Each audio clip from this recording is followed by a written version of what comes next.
उत्तर प्रदेश के मुख्यमंत्री योगी आदित्यनाथ ने कड़ाके की ठंड को देखते हुए आईसीएसई, सीबीएसई, यूपी और अन्य बोर्ड के क्लास 12 तक के सभी स्कूलों को 5 जनवरी तक बंद करने का निर्देश दिया।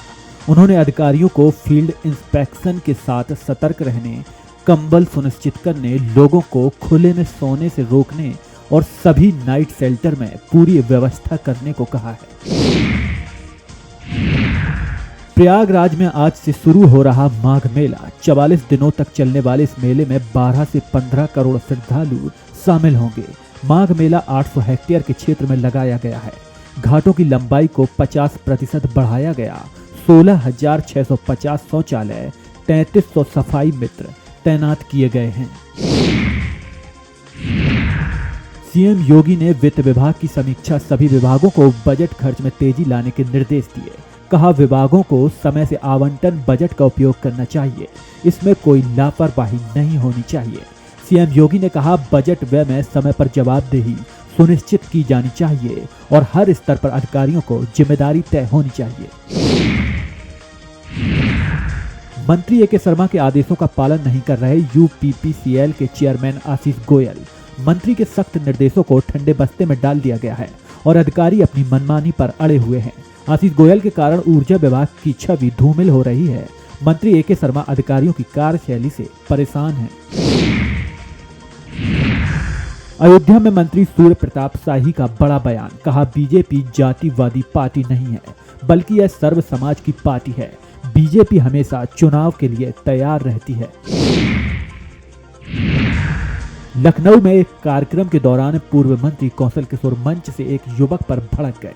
युवक ने आरोप लगाया कि कौशल किशोर ने कोई काम नहीं किया। इस पर नाराज होकर कौशल किशोर ने कहा कि वह युवक की सारी हेकड़ी निकाल देंगे, जांच के लिए भेजेंगे तो नशे में ही मिलोगे। 9 वर्ष पर लखनऊ में नवनिर्मित राष्ट्र प्रेरणा स्थल में भारी जनसैलाब उमड़ पड़ा। पहले दिन 12,000 से अधिक पर्यटक पहुंचे, जिससे एलडीओ को 1.22 लाख रुपए से ज्यादा की आय हुई। हालांकि भारी भीड़ के बीच व्यवस्थाओं की पोल खुल गई और टॉयलेट में पानी न होने की कई शिकायतें भी आईं। मध्य प्रदेश के इंदौर में पानी को दूसरे सप्लाई मामले पर राहुल गांधी ने मुख्यमंत्री को घेरा। कहा, इंदौर में पानी नहीं जहर बांटा है। उन्होंने आरोप लगाया कि इंदौर प्रशासन कुंभकर्णी नींद में था और घर घर मातम है, जबकि गरीब लोग बेबस हैं। पीड़ितों को सांत्वना चाहिए, लेकिन सरकार ने घमंड परोसा। दिल्ली में कुलदीप सेंगर की बेटी ऐश्वर्या सेंगर ने गृह मंत्री अमित शाह को पत्र लिखा। ऐश्वर्या ने पत्र में शिकायतकर्ता की सुरक्षा और परिवार की चिंता जताई। उन्होंने आरोप जताते हुए कहा कि किसी अनहोनी की स्थिति में फिर से उनके पिता को दोषी ठहराया जाएगा। 1400 करोड़ के स्मारक घोटाले की जांच तेज। 2014 में विजिलेंस में दर्ज एफआईआर के आधार पर जांच की जा रही है, जिसमें एलडीए के तत्कालीन अफसरों पर कार्रवाई की जाएगी। अधीक्षण अभियंता और चीफ पर भी कार्रवाई की जाएगी। कमिश्नर विजय विश्वास पंत ने संबंधित दस्तावेजों की मांग की है। यह घोटाला 2007 से 2011 के बीच हुआ था। मेरठ में कंटेंट क्रिएटर शादाब जकाती का एक बार फिर विवादों में घिर गए हैं। शादाब ने एक महिला की पत्नी को एक्ट्रेस बना दिया, जिसके बाद पति खुर्शीद ने शिकायत दर्ज कराई। खुर्शीद की पत्नी इरम अब शहर से बाहर रहने लगी हैं और उन्होंने एक्टिंग के बहाने एक कदम उठाया। शादाब देश भर में खुर्शीद की पत्नी के साथ घूम रहे हैं, जिससे विवाद और बढ़ गया है। जब इस पर विरोध किया गया तो शादाब और इरम ने मारने की धमकी दी है। कानपुर में नए साल के मौके पर लोगों ने जमकर शराब का सेवन किया। 31 दिसंबर को 15 करोड़ से अधिक की शराब बिकी, जो आम दिनों की सेल से लगभग 2.5 गुना ज्यादा थी। नए साल के दिन 20 करोड़ से ज्यादा की शराब की बिक्री हुई। नोएडा में नए साल के जश्न में 35 करोड़ रुपए की शराब बिक्री। 31 दिसंबर की रात 4 लाख लीटर से ज्यादा शराब की बिक्री हुई, जिसकी अनुमानित कीमत करीब 23 करोड़ रुपए थी।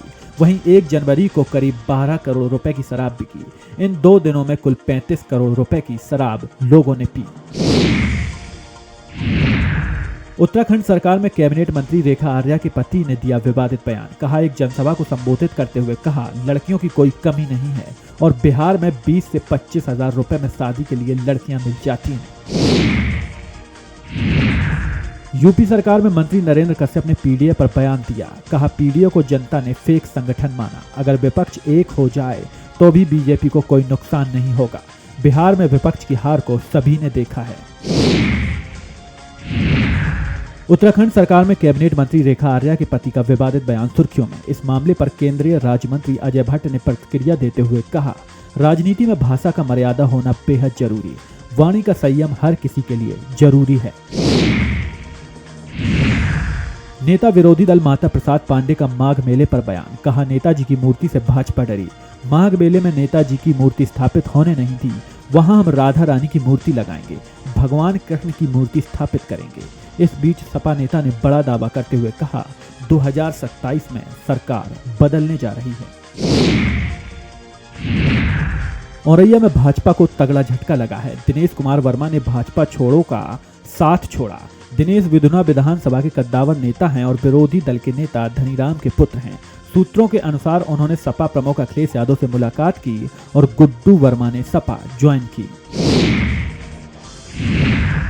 इंदौर में दूषित पानी मामले पर उमा भारती का ट्वीट। लिखा, यह कौन कह रहा है कि हमारी चली नहीं। उन्होंने सवाल उठाया कि पद पर बैठे लोग बिस्लेरी का पानी क्यों नहीं पीते रहे और पद छोड़कर जनता के बीच क्यों नहीं पहुंचे। उमा ने कहा कि ऐसे पापों का कोई स्पष्टीकरण नहीं होता, इन्हें या तो प्रायश्चित या दंड मिलना चाहिए। बदायूं के इस्लाम नगर थाना क्षेत्र के नूरपुर पिनौनी में एक युवक 30 फीट ऊंची पानी की टंकी पर चढ़ा।